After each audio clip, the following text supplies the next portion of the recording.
Irmãos, Lucas capítulo 15 tem uma das parábolas mais famosas de Jesus, quiçá a mais famosa de todas. A parábola chamada na Bíblia do filho pródigo. Mas você não pode esquecer que essa parábola está dentro de um contexto anterior, que é o versículo 1 e 2 do capítulo 15. Deixa eu ler com vocês. Aproximavam-se de Jesus todos os publicanos e pecadores para o ouvir, e murmuravam os fariseus e os escribas, dizendo: este recebe pecadores e come com eles. Está aí, irmãos, a chave de você compreender as três parábolas que Jesus conta. Jesus se relacionava com os pecadores e isso incomodava a religião. Isso incomodava os fariseus e os religiosos da época, que tinham nos pecadores, que tinham nos publicanos persona não grata. Eles odiavam essas pessoas e Jesus se aproximava delas. E o texto diz no versículo 2 que eles então se murmuravam, reclamavam entre si, dizendo: olha, esse homem, ele recebe pecadores e come com eles. E Jesus então, como na maioria das vezes, né, irmãos, ele então introduz algumas parábolas para fixar o ensino nos seus discípulos e na igreja dele. E se você já leu esse bloco todo, que vai até o versículo 32, você vai ver que há aqui três parábolas. Primeiro, Jesus fala da ovelha perdida, Jesus fala da dracma, não é? A moeda perdida, e Jesus fala do filho perdido. Nessas três parábolas tem um tom que é comum às três. Algo se perdeu, algo foi achado, e depois de achado, uma grande festa e alegria por ter achado. A ovelha se perde, o pastor busca e se alegra sobremaneira porque achou a ovelha. A mulher perde a dracma, procura e varre a casa. Quando acha, chama as amigas e dá uma festa e diz: achei a minha dracma. E o filho não é diferente. O filho mais novo deixou a sua casa, gastou a fortuna do pai que lhe cabia, desceu ao profundo abismo da miséria humana, cuidando de porcos, passando fome, sendo um judeu, e de repente ele cai em si, volta e pensa: puxa, o que eu estou fazendo aqui? E a Bíblia diz que ele ensaia uma volta, e quando ele quer voltar, começa a ensaiar a volta, o texto diz que o pai o avista vindo de longe, sai da sua casa, corre ao encontro do filho e traz o filho de volta. E quando o filho chega em casa, o pai troca as roupas desse moço, coloca uma sandália nos seus pés, coloca um anel no seu dedo, mata o novilho cevado e diz: vamos fazer uma festa de arromba, porque o meu filho estava perdido e foi achado, estava morto e ressuscitou. E esse homem, irmãos, dá então uma festa maravilhosa. Só que aí, interessante, das três parábolas, Jesus introduz um tom mais sombrio na última parábola. Parece que o negócio destoa um pouco das outras três, porque ele introduz na última parábola a figura do filho mais velho. Vamos ler comigo? Lucas capítulo 15, a partir do verso 25. Veja a postura desse rapaz. Ora, o filho mais velho estivera no campo, e quando voltava, ao aproximar-se da casa, ouviu a música e as danças. Veja, irmãos, que a festa foi bonita. Tinha música, tinha dança, tinha churrasco. Ó, coisa linda. Verso 26, chamou um dos criados e perguntou-lhe o que era aquilo. E ele informou: veio o teu irmão e teu pai mandou matar o novilho cevado, porque o recuperou com saúde. Agora veja a reação desse moço. Verso 28. ele se indignou e não queria entrar. Preste atenção numa coisa, ele chega do campo e não entra em casa. Fica lá fora, não entra. Ele ouve a música, enxerga a festa, mas ele não entra. Verso 28, ele se indignou e não queria entrar. Saindo, porém, o pai procurava conciliá-lo. O interessante é que a figura do pai aqui é maravilhosa. Ele sai em busca do filho mais novo e sai em busca do filho mais velho. E aí eu sempre digo que a parábola do filho pródigo está aí na sua Bíblia com o nome errado, com o título errado. Quem colocou os títulos, né, que divide alguns blocos dos capítulos, errou em alguns títulos. Por quê? Porque, na verdade, essas duas parábolas não contam história de filho pródigo, conta a história do pai pródigo. Por quê? Porque é o pai que vai em busca dos filhos. É o pai, irmãos, que abre mão de tudo aquilo que lhe pertencia como autoridade diante das pessoas e se humilha para ir em direção ao seu filho. Veja que aqui o pai larga a festa, ele é um anfitrião. E quando ele fica sabendo que o filho dele não entrou na festa, estava lá do lado de fora, ele deixa os convidados. Isso no Oriente Médio, irmãos, é inadmissível. Se você estudar um pouco da história do Oriente Médio, você vê que o anfitrião da casa, ele não saía da festa em hipótese alguma, porque isso era desmerecimento para os convidados. Mas esse homem, irmãos, quando ele sabe que o filho mais velho está lá fora, ele larga a festa, verso 28, e ele sai em direção a esse filho, procurando reconciliá-lo. Olha a figura bonita. Nosso Deus é um Deus reconciliador, né? Olha que coisa linda, ele vai em busca de você, viu, meu filho? Pode ficar tranquilo. Não é você quem o acha, não, é ele quem te acha. Não é você que vem a ele, não, é ele que vai até você. Se você é filho, ele vai até você, pode ficar tranquilo. Verso 29, agora olha a resposta desse moço. Mas ele respondeu ao seu pai: há tantos anos que te sirvo, sem jamais transgredir uma ordem tua, e nunca me deste um cabrito sequer para alegrar-me com os meus amigos. Vindo, porém, esse teu filho, veja que não era mais irmão dele, não. Você vê o tom da amargura do coração desse jovem mais velho, né? O filho mais velho. É esse teu filho que desperdiçou os teus bens com meretrizes. Tu mandaste matar para ele o novilho cevado. Pastor, qual que é a diferença de cabrito para o novilho cevado? Não sei se você prestou atenção no texto. Ele pede ao pai que desse a ele pelo menos um cabrito. Mas o pai mandou matar o novilho cevado. Pastor, qual que é a diferença disso? Mais uma vez, voltemos ao contexto do Oriente. O novilho cevado era aquele animal, não é, bovino, que era cevado por uma grande comemoração de casamento. Quando tinha uma festa de casamento, cevava-se um novilho, porque aquilo representava uma grande festa, a maior festa que a família poderia produzir. E veja que bonito, quando esse filho volta arrependido e o pai o busca com um amor perdoador e reconciliador, ele manda matar o novilho cevado, ele não manda matar um cabrito. Por quê? Porque ele pega o melhor que ele tem e oferece como uma festa para esse filho, prefigurando a figura de Cristo, né? Em outras palavras, o que Jesus está querendo dizer aqui nas entrelinhas é que o nosso Deus, por amor, ofereceu o melhor. É o novilho cevado, por amor daquele que estava perdido e foi achado, por amor daquele que estava morto e reviveu. E o texto diz que agora chega o filho mais velho e diz assim: puxa, pai, eu trabalhei. Aliás, ele não chama ele de pai, né? Nós vamos ver.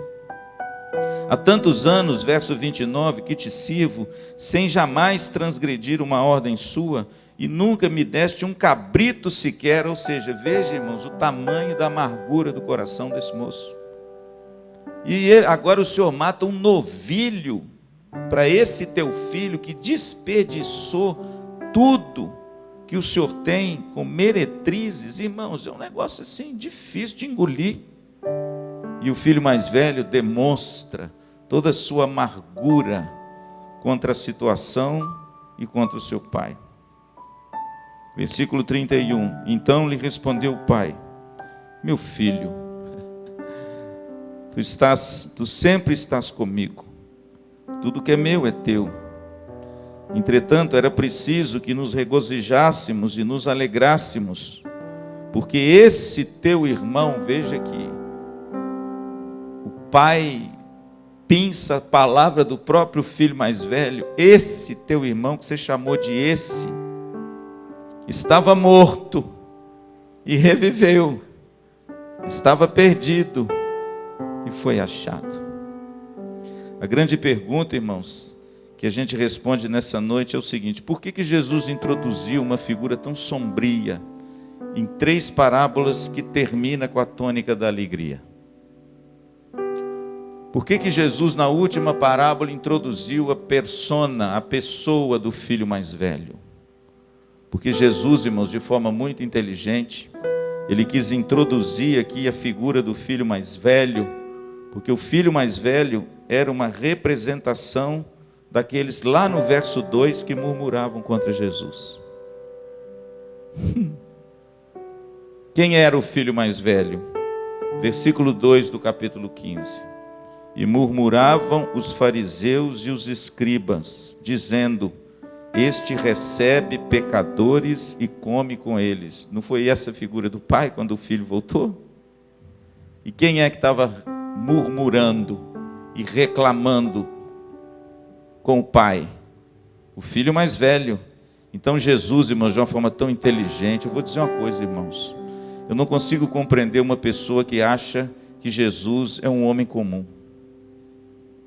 Eu não consigo imaginar uma pessoa que diz assim: não, Jesus foi apenas um mestre. Impossível, irmãos. Impossível.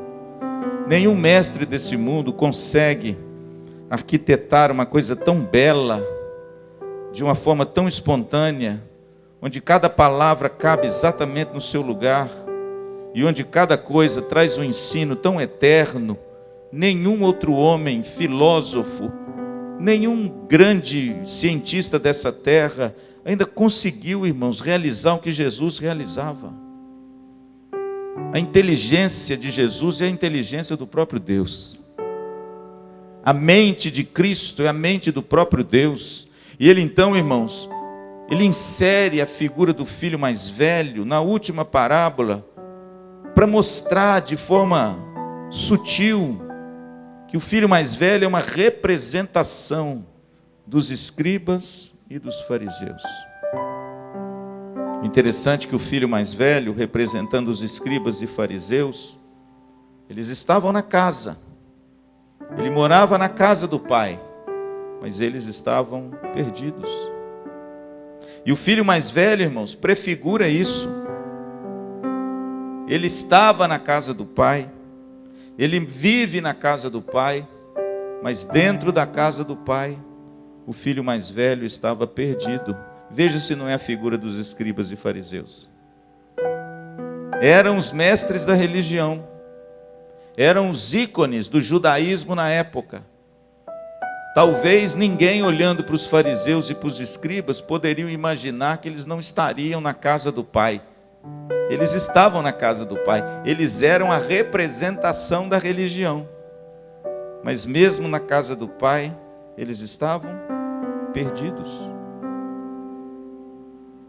Ah, irmãos, essa parábola é muito atual, sabe por quê? Porque ela nos ensina uma grande verdade.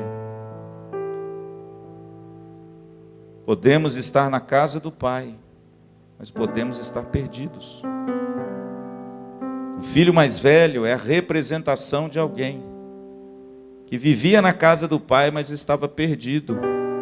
E Jesus, irmãos, apresenta 4 evidências nesse texto que denunciam que esse filho mais velho, apesar do arcabouço religioso, ele estava perdido. Tem muita gente hoje assim, viu? se travestindo de uma aparência de religião e de fé cristã, mas está perdido. Perdido dentro da casa do Pai. Nunca teve um encontro com Cristo. E aqui, irmãos, a gente vê como Jesus, de forma bonita e poética, ele constrói 4 argumentos que denunciam como esse filho mais velho estava perdido. Primeiro deles, a primeira evidência, irmãos, que a gente vê aqui nessa parábola do filho mais velho, que denunciam, que ele estava perdido, é que esse filho mais velho, apesar dele estar na casa do Pai, ele desconhece o maior de todos os mandamentos, que é o amor. Você vê, irmãos, que quando Jesus introduz a figura do filho mais velho, o tom de alegria se torna sombrio. O tom de festa se torna em luto. O tom de celebração toma o lugar da murmuração. E quando você lê esse diálogo do filho mais velho e a reação dele, fica claro que no coração desse filho mais velho não tem amor. Ele não ama o pai. Ele não se importa com o pai. Apesar de dizer que está servindo o pai, nós vamos ver daqui a pouco. Não há no coração dele nenhum resquício desse dom maravilhoso de alguém que foi alcançado por uma graça e em resposta ama de forma absoluta. Você não vê no texto nenhum resquício desse jovem amando o irmão. Pelo contrário, ele denuncia o irmão, ele acusa o irmão, ele chama o irmão de esse filho, esse teu filho. Note, irmãos, o escárnio, o deboche, a acusação.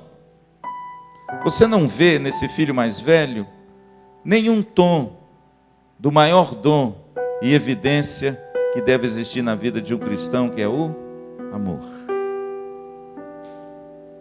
O cartão de identidade do cristão é o amor. O cristão é reconhecido pelo amor.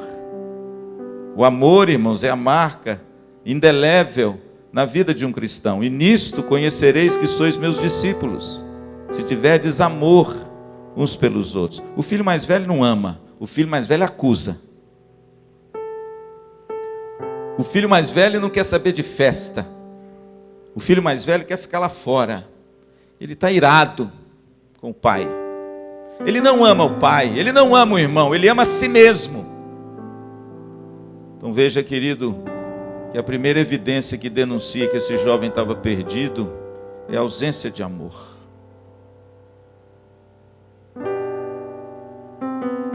Vivemos uma geração fria. Vivemos uma geração que não se importa.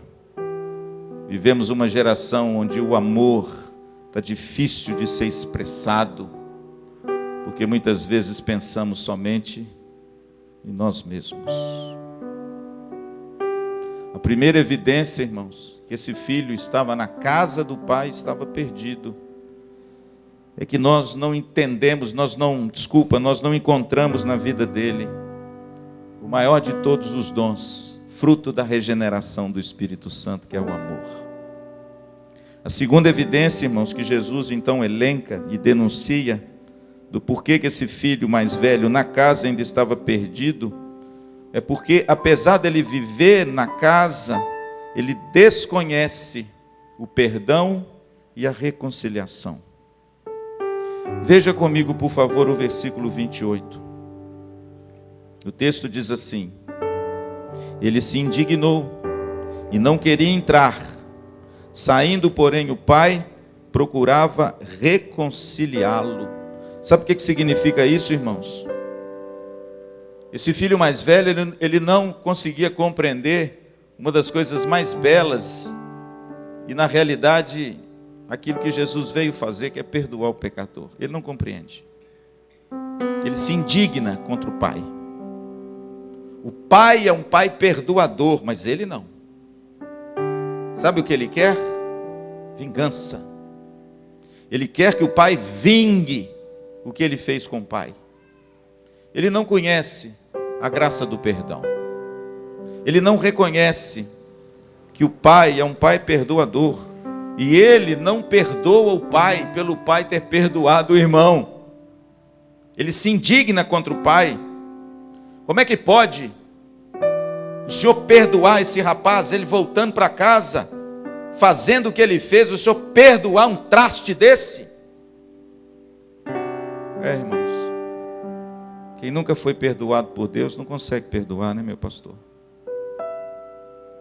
Alimenta rancor, alimenta ódio, alimenta vingança, alimenta um sentimento de indignação, quando essa graça escandalosa vem sobre nós e a gente fica sem entender como é que um Deus pode perdoar um pecador desse jeito, até você ser perdoado.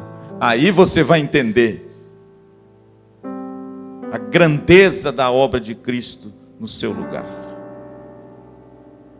Essa é a segunda evidência de que esse filho estava dentro da casa, mas ainda estava perdido. Ele desconhece o que é o perdão, ele desconhece o que é a reconciliação. Veja que no verso 28, o texto diz que o pai procurava conciliá-lo, ou seja, o pai é um reconciliador, mas ele não. Ele tem ódio, ele fica indignado. O seu sentimento, versículo 30, é de acusação. Vindo, porém, esse teu filho, que desperdiçou os teus bens com meretrizes, para que ele tem que lembrar isso para o pai? O pai sabia, pois foi o pai que deu o dinheiro para ele. Foi o pai que de forma humilde repartiu os bens em vida. Porque naquele tempo, irmãos, era inadmissível um pai repartir herança vivo. Já preguei isso aqui. Naquele tempo, um pai só fazia isso depois de morto. E se um filho requeresse a herança com o pai vivo, sabe o que era que o filho está dizendo para o pai? Eu quero que o senhor morra. Foi isso que o filho mais novo fez com o pai. E sabe o que o pai fez? Repartiu a herança. Mas, irmãos, o filho mais velho, ele tem um tom na voz. E o tom da sua voz é o tom da acusação. Ele vive na casa, mas ele adora acusar os outros. Ele vive na casa, mas ele não perdoa. Ele vive na casa, mas ele não busca a reconciliação de ninguém. Ele quer acusar. Ele quer se indignar. Ele tem ódio desse irmão, porque afinal de contas gastou tudo que o pai tinha e agora o pai recebe-o de volta. Eu não entro nessa casa, eu não participo disso. Lembre-se onde ele estava, ele não entrou na casa. Segunda evidência, irmãos, de que esse rapaz estava vivendo na casa do pai, mas estava perdido. Estou me lembrando de uma parábola aqui bonita. Na verdade não é parábola, né? Mas que Jesus introduziu uma parábola dentro de um evento que aconteceu na casa de Simão, quando a mulher pecadora entrou e de repente Simão falou assim: Senhor, se o senhor soubesse quem é essa mulher, o senhor não deixaria ela te tocar, porque ela entrou e de repente, não é, jogou um perfume que não é Maria, viu, irmãos, irmã de Lázaro. Era uma mulher pecadora, era uma mulher que vivia uma vida pecaminosa, mas ela entra na casa de Simão e ela se derrama aos pés de Jesus, e ela chora, e ela enxuga os pés de Jesus com seus cabelos. Aquele fariseu disse assim: se o senhor soubesse quem é essa mulher, o senhor recusaria esse toque, esse gesto. Jesus olha para Simão e diz assim: Simão, Simão, ela fez isso porque ela muito amou, porque quem é muito perdoado, muito ama. O filho mais velho, não. O filho mais velho não ama. É por isso que ele não entende, sabe, Osmar, de perdão. Só entende de perdão quem ama. Só entende de perdão quem foi perdoado por Cristo. Só entende de perdão quem recebeu essa graça de saber que nós fomos reconciliados com o Pai pelas pisaduras do Filho. Agora sim, agora eu tenho a capacidade de ser um perdoador e um reconciliador para a glória de Deus. Posso ouvir um amém? Essa é a terceira evidência, irmãos, que esse filho estava na casa do pai, mas ele estava perdido. A segunda, qual a terceira, pastor? Versículo 29 e 30. Mas ele respondeu ao seu pai: há tantos anos que te sirvo, sem jamais transgredir uma ordem tua, e nunca me deste um cabrito sequer para alegrar-me com os meus amigos. Vindo, porém, esse teu filho, que desperdiçou os teus bens com meretrizes, tu mandaste matar para ele o novilho cevado. Em outras palavras, a terceira evidência que denuncia que esse filho estava perdido dentro da casa do pai, é que ele vive na casa do pai, mas ele enaltece a sua justiça própria. Em outras palavras, ele virou para o pai e disse assim: pai, veja como eu sou bom. Veja que ele faz questão de dizer para o pai tudo que ele faz, como ele faz. Para quê, pastor? Para receber a recompensa. O negócio dele é o mérito. O negócio dele é a recompensa. Ele trabalha para o pai, mas com a motivação errada de receber o quê? Algo do pai. Na realidade, irmãos, esse homem, ele é um homem que vive pelo mérito. Ele acha que a salvação é mérito. Ele acha que o pai tem obrigação com ele, porque ele fez alguma coisa para o pai. Olha, irmãos, como é que isso é atual, né? Veja, pai, como é que eu sou bom, eu te sirvo há tantos anos, eu nunca transgredi uma ordem tua. Vê se não é essa a figura do fariseu. Irmãos, os fariseus tinham 613 mandamentos que eles tinham que guardar. Quem consegue isso? Eles eram cheios de justiça própria. Jesus denunciou isso deles. Eles achavam que era o suprassumo da religião. Por quê? Porque eles, guardando os mandamentos, Deus obrigatoriamente teria que recompensá-los. Sabe o que é isso, meu irmão? É a teologia do mérito, da justiça própria, de você fazer e trabalhar para você angariar alguma coisa de volta. E ai de Deus se não te der. E aí a gente vê, irmãos, como esse menino estava dentro de casa, mas estava perdido. Sabe por quê? Porque ele enaltece a sua justiça própria. Em outras palavras, sabe o que ele disse para o pai? Eu sou melhor do que esse aí, mas muito melhor. Ele não sabe, irmãos, que não tem ninguém bom. Ele não sabe, irmãos, que todos nós somos miseráveis, pecadores, que não há mérito nenhum em nós para que Deus olhasse para nós e nos escolhesse. Pelo contrário, Martinho Lutero tem uma frase bonita, quando ele diz assim: Senhor, Tu és a minha salvação e eu o teu pecado. Mas esse menino não. Esse menino, irmãos, ele é muito bom. Esse menino faz questão de dizer para o pai como ele é bom.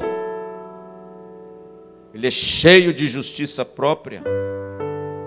Ele chega diante do seu pai e diz: olha, eu trabalho, eu guardo o mandamento, então o senhor precisa me honrar. Ele está irado, ele está com raiva, porque de repente não é assim o nosso relacionamento com Deus, né? Ele vive na casa, mas ele enaltece a sua justiça própria. Ele se reconhecia justo pelos seus méritos, pela sua obediência e pelo seu trabalho. Agora, por favor, irmãos, não me entendam mal. O trabalho é muito bom.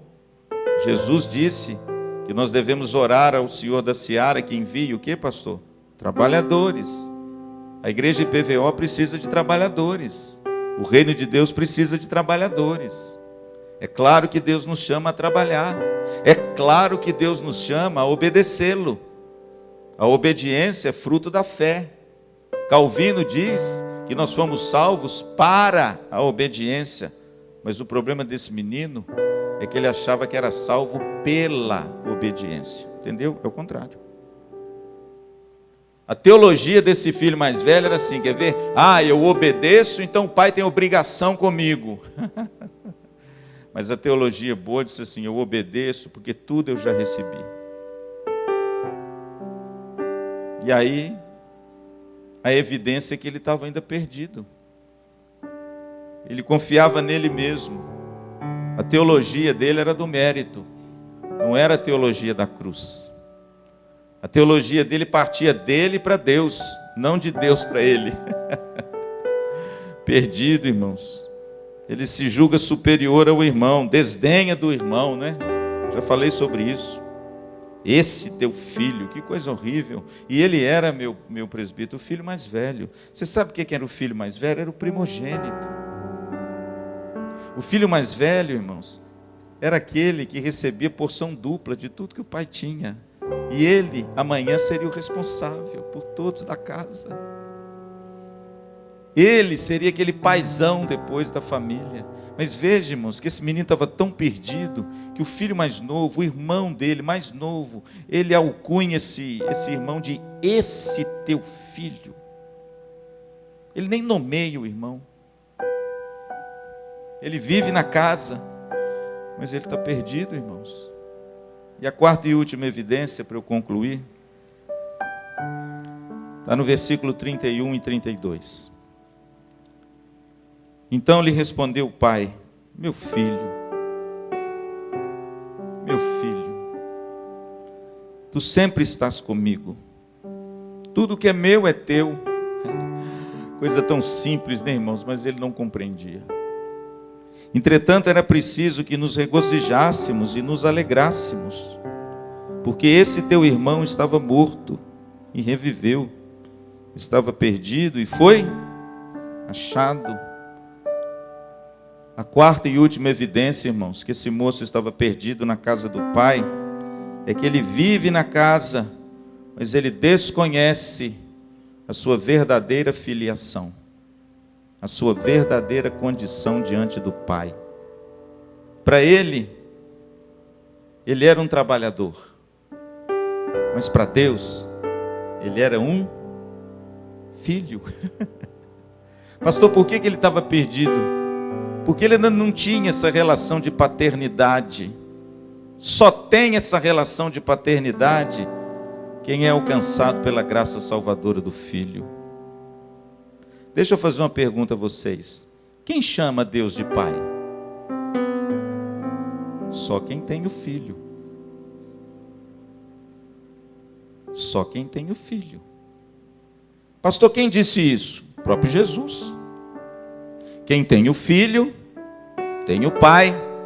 Quem não tem o Filho, não tem o Pai. É simples assim.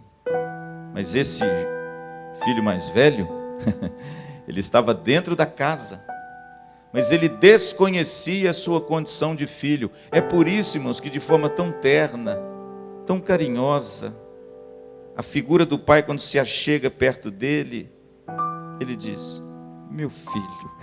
Olha o verso 31. Olha que coisa bonita no verso 31. Então lhe respondeu o pai, meu filho. Por que será que o pai chega perto dele e o chama, meu filho? Sabe por quê? Porque ele não sabia que era filho. Ele se esqueceu, irmãos, que era filho. A relação dele com o pai não era uma relação de pai com filho, era uma relação de patrão e empregado. Isso, irmãos, chama-se religião. Evangelho é outra coisa. Evangelho é Abba Pai, não é? Evangelho é orar o Pai Nosso, Pai Nosso. Por quê? Porque a gente chama Deus de Pai porque nós temos o Filho. E aí a gente vê como esse moço, irmãos, estava perdido. E como ele desconhecia a sua verdadeira filiação. Ele desconhece a sua condição de filho. Ele desconhece, irmãos, a comunhão que ele deveria ter com o Pai, quando o texto diz: tu sempre estás comigo. Só que esse menino, irmãos, ele não se importava muito com isso não, sabe por quê? Ele só queria trabalhar. E o pai lembra ele: filho, tu sempre estás comigo. A condição do filho é assim: olha, eu nunca te deixarei, eu jamais te desampararei, tu sempre estás comigo, pois eu sou seu pai. Ele desconhece, irmãos, a herança que ele possui. Ele está querendo cabrito, mas ele tem tudo. Olha o que o texto diz: tudo que é meu é teu. Olha o verso 31. Olha como esse menino, irmãos, esse moço tem uma visão errada do pai. Ele está querendo um cabrito, e o pai está lembrando para ele o que, Osmar? Meu filho, você tem tudo.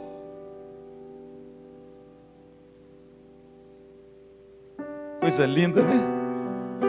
Nós somos co-herdeiros com Cristo de todas as bênçãos de Deus, amém? Mas você está preocupado com o cabrito. E o pai lembra ele quem ele é. Tem gente na igreja, irmãos, que não sabe quem é. Está igual o apóstolo Paulo, está tateando no escuro. Está vivendo a vida cristã como se fosse uma religião. Está querendo fazer barganha com Deus, exigindo de Deus, porque de repente tem algum mérito próprio, né? Talvez você ainda esteja perdido na casa do Pai. Interessante, irmãos. Versículo de número 28. Ele se indignou e não queria entrar. Estava perdido, ele não quer saber do culto, ele não quer saber da festa. Ele não entra. Ele se indigna. Ele fica do lado de fora. Há uma reconciliação maravilhosa, há uma festa linda, porque aquele que estava perdido foi achado, mas ele fica do lado de fora, ele não entra. Ele manda um servente perguntar para o pai o que está acontecendo lá. E quando o servente volta, o pai sai em desabalada carreira atrás dele, tentando dizer assim: filho, entra em casa, o teu filho voltou, tu é meu filho, você tem tudo que eu tenho, tu é meu primogênito. E como a maioria das parábolas de Jesus, irmãos, acaba no suspense. A pergunta é: entrou ou não?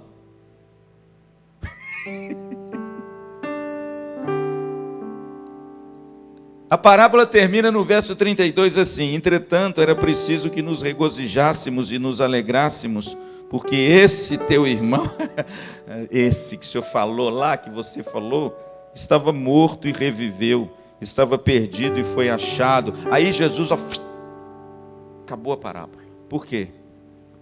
Porque muitas vezes, irmãos, Jesus terminava suas parábolas em suspense. Ele não respondia. Para quê? Para essa resposta ser sua e minha.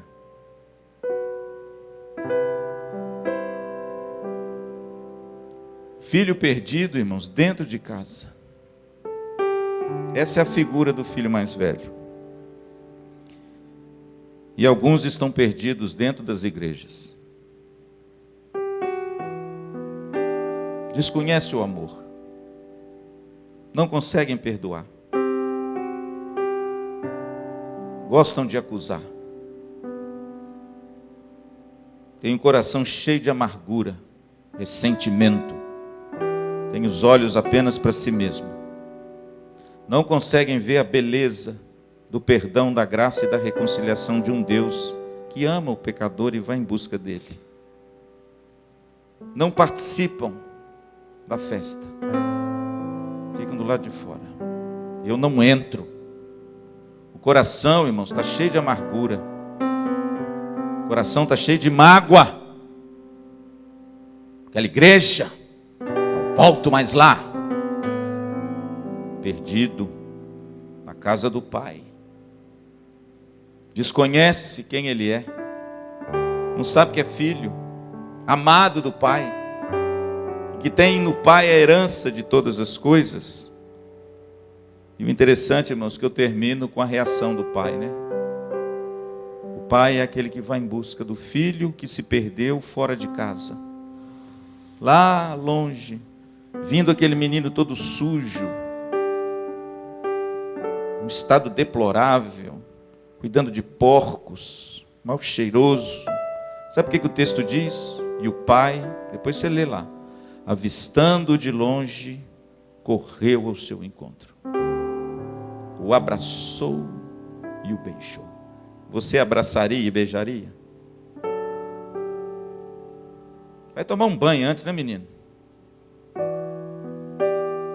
E ele pega esse menino, o filho mais novo, e traz ele para casa. Como eu disse no início, devolve ele a condição de filho. Põe um anel, põe a vestidura e o chinelo. Você não é escravo, você é filho. E ele faz a mesma coisa com o filho mais velho. O filho mais velho não entra. O filho mais velho, chegando do trabalho, fica indignado. O que o pai faz? Vai ao encontro dele. Versículo 28. Saindo o pai ao seu encontro, procurava conciliá-lo. Sabe o que significa isso, irmãos? Quem é pródigo aqui, como eu disse, não é o filho, nenhum dos dois, é o pai. É o pai, querido, que vai de encontro aos seus filhos, para que possa devolver a eles a dignidade e a identidade de quem eles são, e serem salvos pelo perdão, pela misericórdia e pela graça maravilhosa desse Deus. Amém? Vive na casa do Pai, mas está perdido. Mas a boa notícia para você que me ouve hoje é que, quem sabe, você pode ser achado. Amém? Quem sabe o Pai, nessa noite, pode vir ao seu encontro. Quem sabe você hoje não se identifica com esse filho mais velho. E tem aí o nome de crente, de cristão, mas está perdido. Não conhece o perdão. Não sabe o que é a reconciliação. Não sabe o que é o amor. Que tudo pode, tudo sofre, tudo espera. Não sabe da sua condição, vive numa troca com Deus estranha, numas exigências estranhas, numa religião meio meritória, de querer ser agradado sempre por Deus, porque afinal de contas você faz alguma coisa para Ele, num relacionamento esquisito, irmãos, que não é o relacionamento que o Evangelho propõe em Jesus Cristo. O Pai quer reconciliar você com Ele. O Pai quer chamar você de volta. O Pai quer que você participe da festa. Ele fez uma festa para o filho mais novo, mas ela é para você também, porque você é filho. E você precisa se alegrar quando um pecador se arrepende e quando você vê a graça e a misericórdia de Deus em ação. Pastor, por que Jesus não terminou a parábola? Porque o filho mais velho pode ser você. Pode ser eu. E quando eu olho para dentro de mim e você olha para dentro de você, com quem você se identifica? Talvez você ainda esteja perdido. Mas a boa notícia é que as 3 parábolas dizem que algo foi achado. Amém? Mas engraçado, o filho mais velho termina em suspense.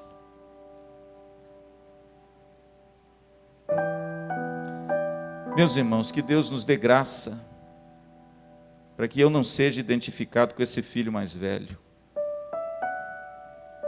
Porque uma das piores coisas é quando você de repente está inserido num ambiente, mas no fundo, você nunca teve um encontro genuíno com Cristo. Você é apenas um participante, mas não membro de uma família. Que nessa noite o Senhor Jesus alcance o seu coração. Que nessa noite esse Pai bondoso reconcilie você, suas amarguras, seus rancores. Que nessa noite Ele te chame de volta. Que nessa noite Ele mostre a você que o relacionamento correto é de um filho com o pai, herdeiro de tudo aquilo que o pai tem, é teu. Amém? E que a gente viva agora não cobrando de Deus algo porque a gente faz, mas que a gente viva agora fazendo de todo o coração, porque tudo já foi feito por amor de nós. Amém?